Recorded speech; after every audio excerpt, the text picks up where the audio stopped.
The Lord is my shepherd, I shall not want. Giving me repose in green meadows, leading me beside the still waters to revive my spirit. Guiding me on the right path, for that is God's essence. Though I walk through a valley of the shadow of death, I fear no harm, for you are with me.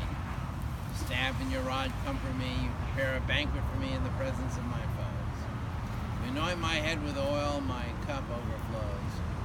Surely goodness and kindness shall be my portion all the days of my life, and I shall dwell in the house of Adonai forever. Today we gather to dedicate this monument, and you could say, what does it mean to dedicate a monument? And what it, for us in our Jewish tradition, it means that we do something with intention. When we pay respects to somebody, when we have a relationship with somebody, the things that we do with intention are the most valuable. So it's not like we just put a stone here and that's it, but we put a stone here with great intention, and then today we dedicate it. So, 1,000 years in the presence of the eternal are but a day, the years of our life a passing hour. Life has been given and life has been taken, and through it all we praise God's name. We've been pained by the void that's been created. Yet love is as strong as death, and the bonds created by love are eternal, and ours is the blessing of memory through which the lives of our departed continue to be with us. Harvey, if you'll lift it. Stone says Raye bud Cyprys, Raphael bought Pinchas Zipporah.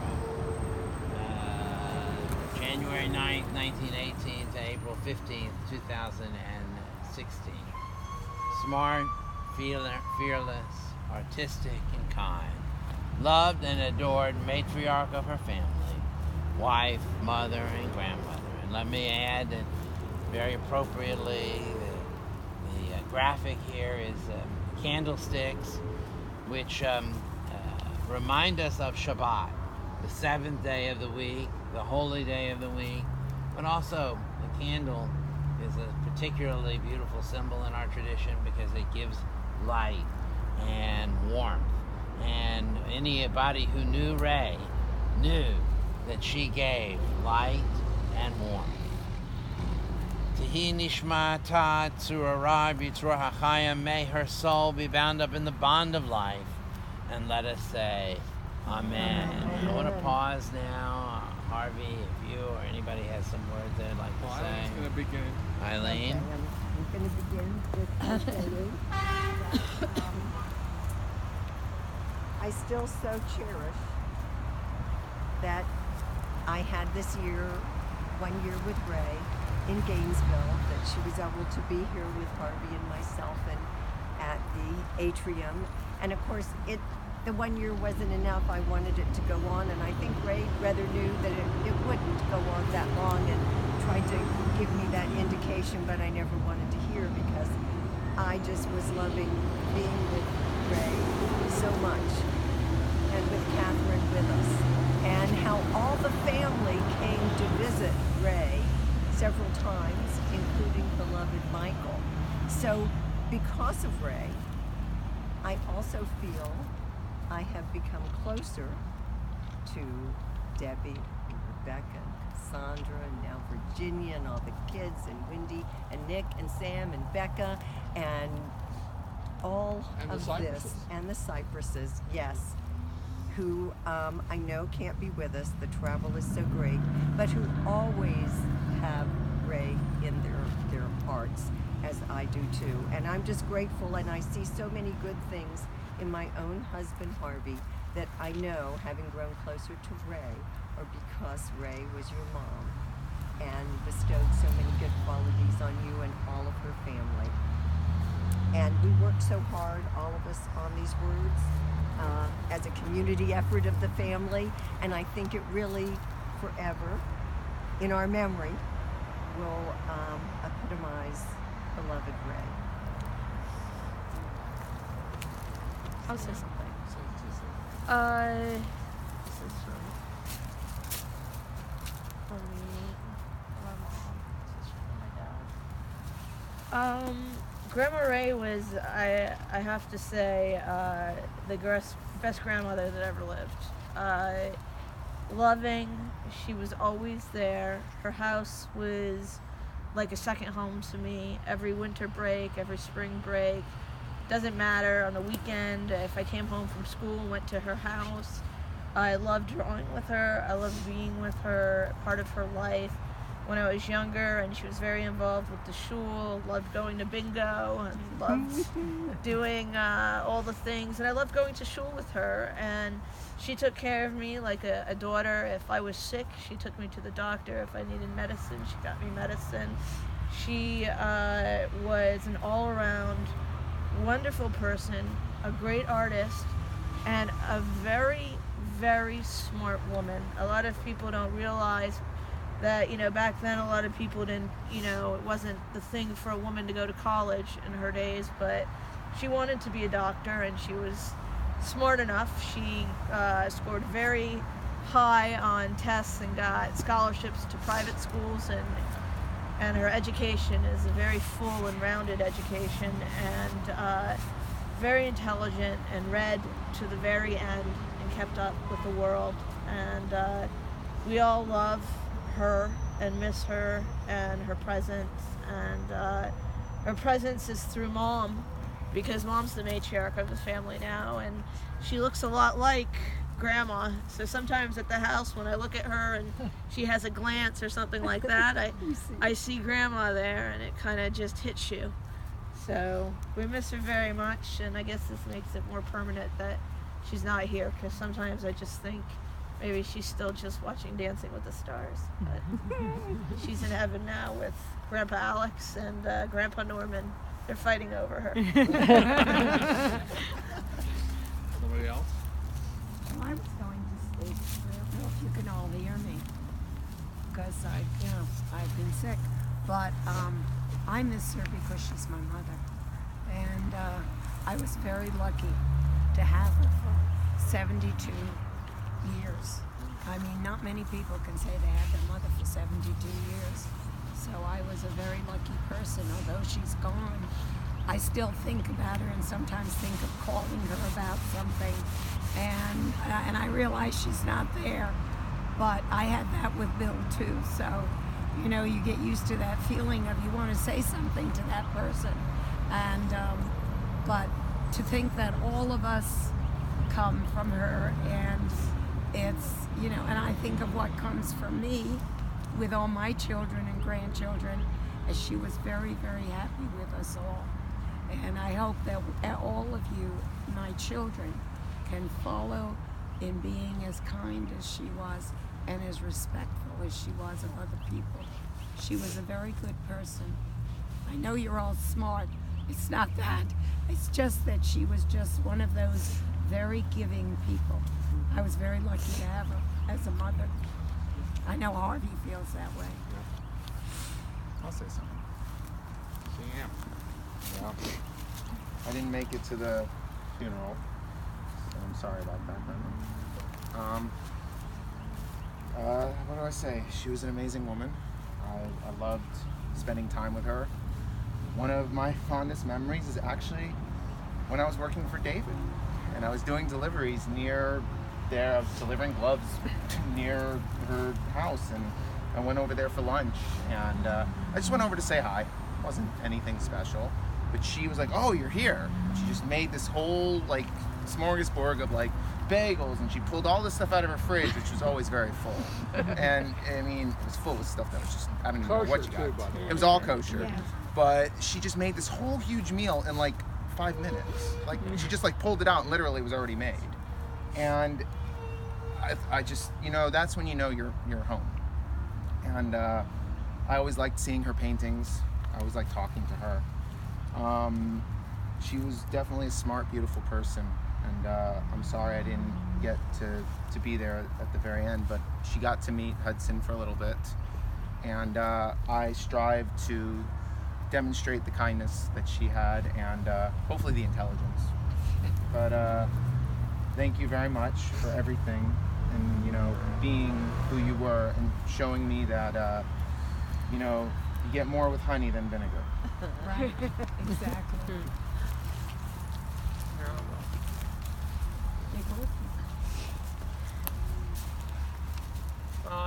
I miss Grandma very much, and want to thank her for how kind she was when Wendy came and with my boys and my sons, and that they got to meet her because she was so meaningful and special to me. And such, I mean, we've all said such kind words, and they're all true. And she was the epitome of kindness, and everyone just loved her because she was always so nice to people and always so welcoming. And I wish I was able to exhibit more of that, and I strive to be more like that. He But, wanted to marry her.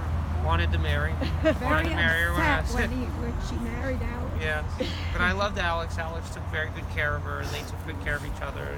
Very special that you could find two people in life to have a life with for so long.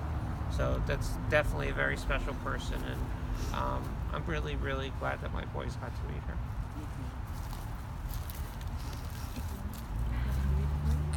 Yeah, you want to say something, Abby? It's time for her. Yeah, say it. You got plenty of time. Take Yeah. Avi wrote I something brought and he was... Kleenex too. By the way, he writes really well. He's won all kinds of contests. So, Do you want me to read it? I was hoping He somebody doesn't want to would go right have now. a He'll go clue. next. Okay. all right. No problem. I'll come and say something. Well, you had a special relationship. Yeah, I'm not going to go through all of that because I'm too upset. So I just miss Grandma a lot. And I've known her a very long time. And I lived with her. She lived with me. It's very important to me. And she came to all the things that were important in my life. Every graduation, all the things. She came to Justin's bar mitzvah. She would have come to Josh's. She's been to all different things. Came to Atlanta. It was very hard for her to come. She came, and she read at Justin's bar mitzvah. There's nothing I can add to what everybody said, except for I just went to Australia, and all the people who knew Grandma said exactly what we're saying. So it doesn't matter what continent she was on Right. or where she went, people loved her very much, and she was very, very kind and special, and that's all people say about her. I never had a friend who didn't like her. They just Ray all was the loved her. hit at the atrium. Everybody wanted to eat with talks her. about Everybody it. wanted to They eat with loved her. it. They Men who wanted to. wanted to date her. And I'm We're just 10 and years I'm just younger. sad that Virginia didn't get to meet her because she really was just awesome. So that's all I want to say, and I loved her very much. You want to go?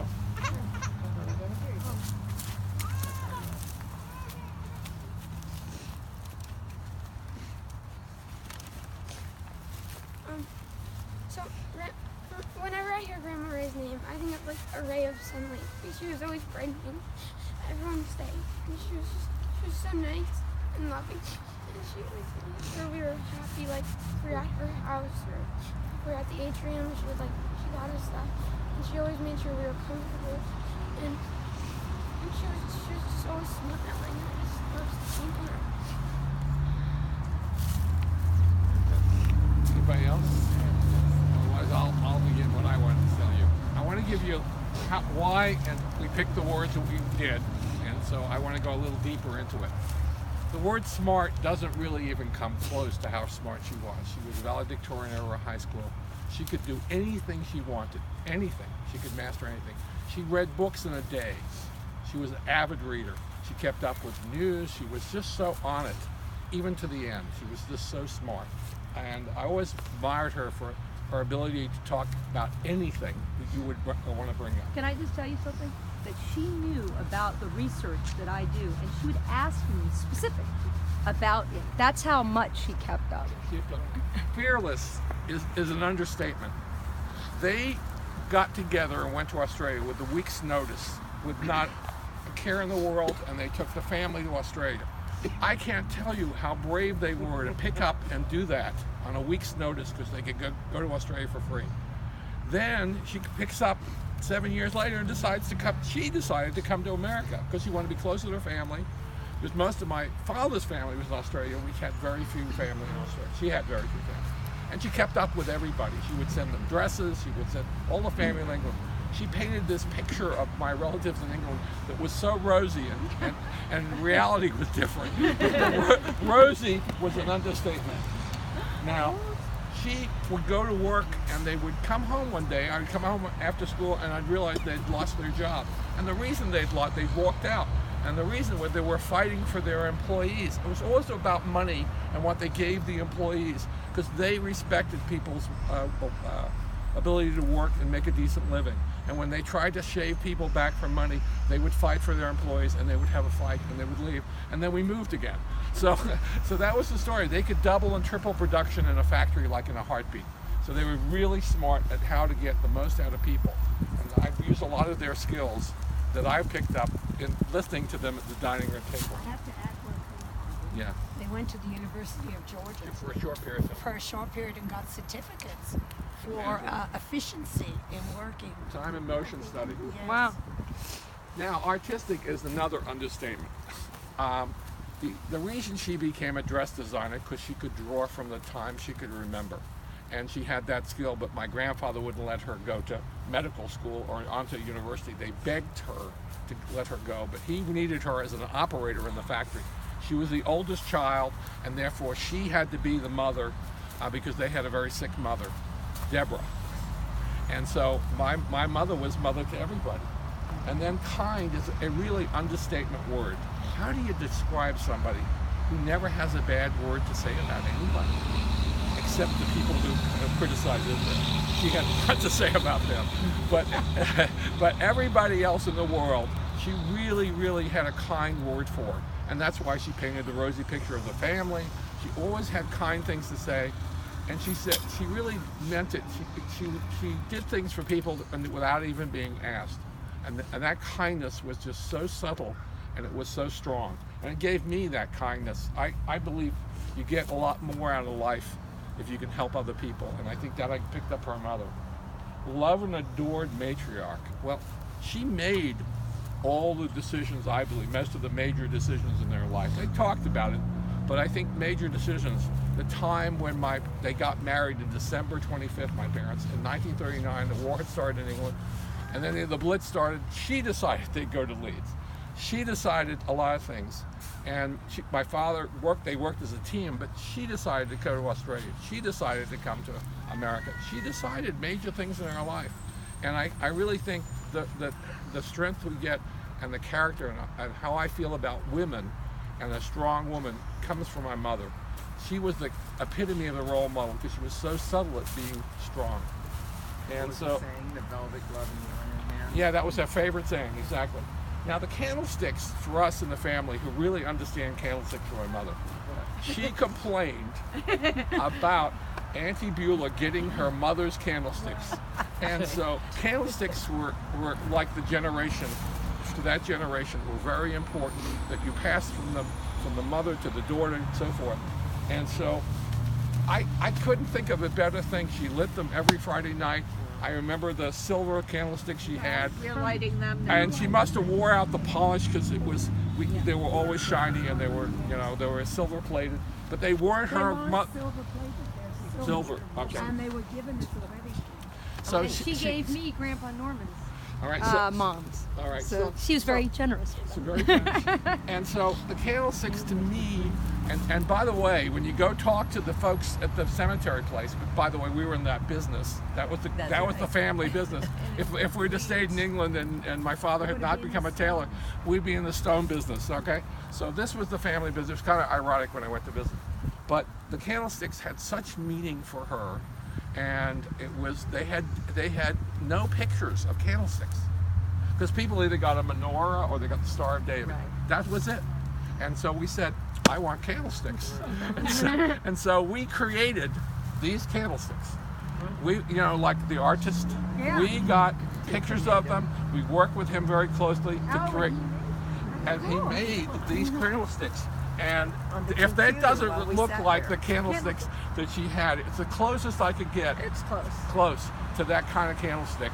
And it was very important to have that candlestick look on this headstone because it symbolized really our travels. You know, when you travel from country to country, you don't get to bring a lot along.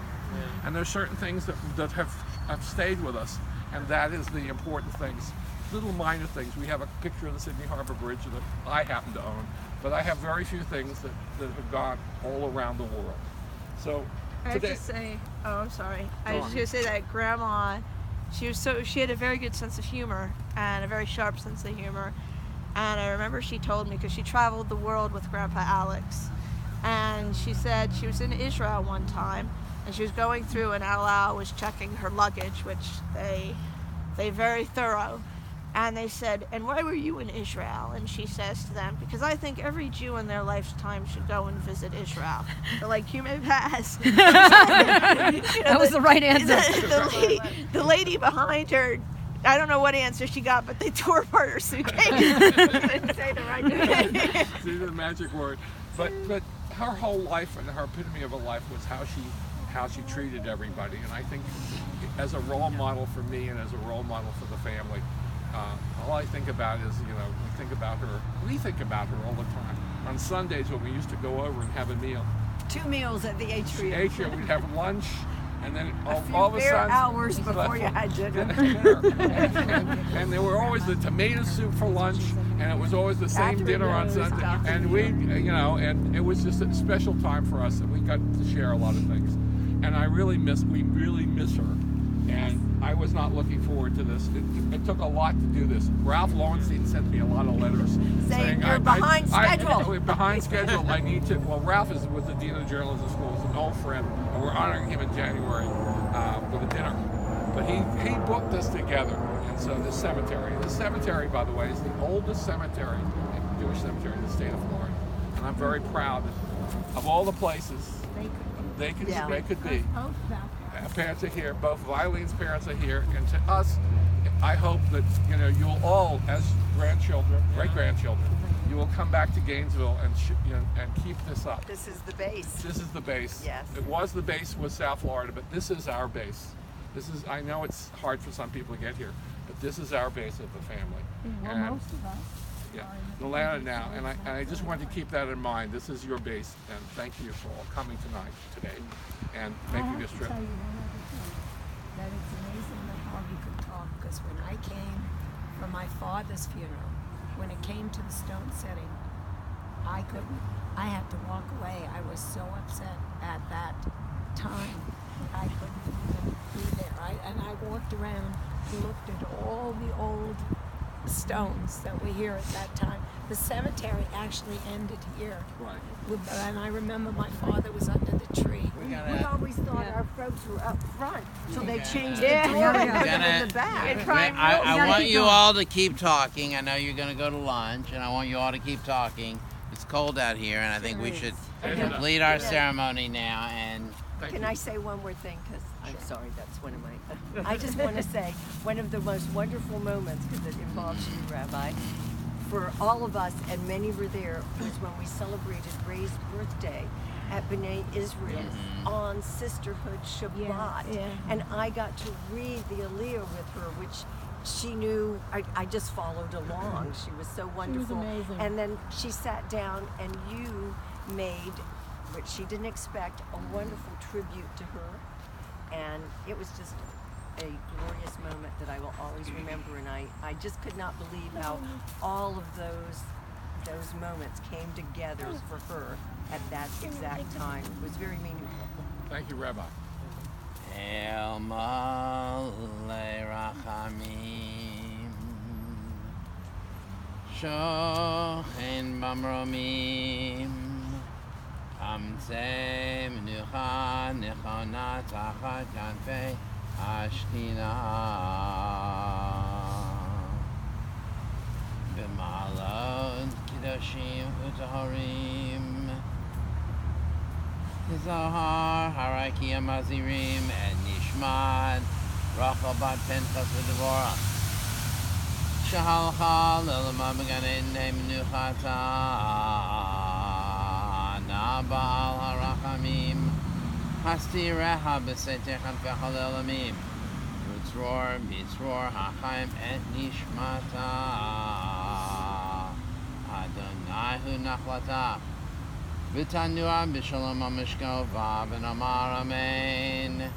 Exalted, compassionate God, grant infinite rest in your sheltering presence among the holy and the pure. To the soul of Raye Bud Cyprys, who's gone to her eternal home. Merciful One, we ask that our loved one find perfect peace in your eternal embrace. May her soul be bound up in the bond of life. May she rest in peace. And let us say Amen. Amen. The mourners' Kaddish now, all invited to join in. Yitgadal v'yitgadash shemei rabam, v'yalma divrach hirutei v'yamlich malchutei, v'chayechon v'yomechon v'chayei d'chol beit Yisrael, v'agalav v'zman kariv v'imru amen. Yehei shmei rabam v'barach li'olam li'amei almaya, yitbarach v'yishtabach v'yitboar v'yitramam v'yitnaseh, v'yidadar v'yidaleh v'yidalal shemei d'kudusha b'richu. Yela min kol birchata v'shirata, tushbechata v'nechamata, damiran v'alma v'imramein. Yehi shlama rabba min shemaya, v'chayim oleinu v'al kol Yisrael v'imru amen. Oseh shalom b'imrama, hu ya'aseh shalom, oleinu v'al kol Yisrael v'imru amen. Indeed, today as we leave a little stone as a remembrance, a little rock, we acknowledge also that Raye truly was also a foundation rock, a foundation stone for this family and for all who really knew her, strong as a rock. That's how we knew her. And so it's appropriate for us to leave a little stone, which is a sign of our permanent love, a sign of our remembrance, and the sign that we're here today and we'll never forget it. Thank you. Thank you. Get out of the cold.